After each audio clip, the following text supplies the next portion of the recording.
दिल्ली से बड़ी खबर है। पिटाई मामले पर स्वाति मालीवाल की प्रतिक्रिया। मुझे विभव कुमार ने अकेले मारा, विभव ने मुझे 7 से 8 थप्पड़ मारे।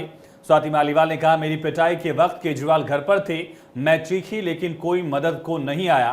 मैं सुबह 9 बजे से केजरीवाल से मिलने गई थी, मैं किसी को क्लीन चिट नहीं दे रही।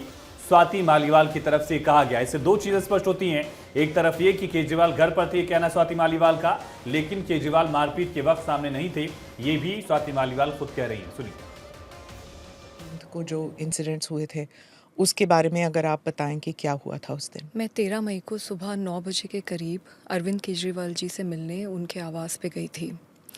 मुझे वहाँ पे स्टाफ ने ड्राइंग रूम में बिठवाया और बताया कि अरविंद जी घर पे हैं और वो मुझसे मिलने आ रहे हैं। इतने में विभव कुमार जो कि उनके पीएस थे, वो वहाँ पे धनधनाते हुए आते हैं और मैंने उनको बोला भी कि भाई क्या हो गया, मतलब अरविंद जी आ रहे हैं, क्या हो क्या गया। तो इतना मैंने बोला और इतने में ही उन्होंने हाथ छोड़ दिया। उन्होंने मुझे 7-8 थप्पड़ पूरी ज़ोर से मारे। तो जब मैंने उन्हें पुश करने की कोशिश करी तो उन्होंने मेरा पैर पकड़ लिया और मुझे नीचे घसीट दिया। उसमें मेरा सर भी जो वो सेंटर टेबल है उस पे जाके टकराया।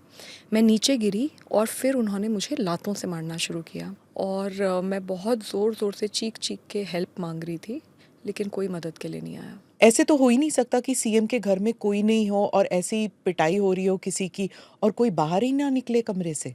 जी, वही अजीब बात है और मैं बहुत ज़ोर ज़ोर से चीख रही थी, चिल्ला रही थी। सच तो ये है कि कोई मदद के लिए नहीं आया। आप कह रही हैं किसी के इंस्ट्रक्शंस पर, यानी कि खुद ब खुद विभव में इतनी जुर्रत नहीं होगी कि वो खुद पीटे।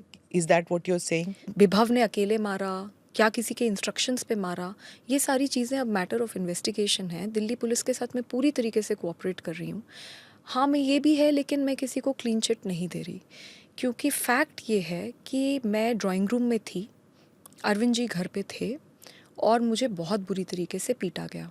मैं चीख रही थी, चिल्ला रही थी, पर कोई आया नहीं। मैंने ये नहीं सोचा कि मेरा क्या होगा, मेरे करियर का क्या होगा, मेरे साथ ये लोग क्या करेंगे। मैंने सिर्फ ये सोचा कि जो चीज़ मैंने सारी महिलाओं को बोली है कि आप हमेशा सच के साथ खड़े हो, आप सच्ची सच्ची कंप्लेंट करो, लेकिन आपके साथ अगर कुछ गलत हुआ है तो आप ज़रूर लड़ो। तो आज मैं खुद कैसे नहीं लड़ सकती।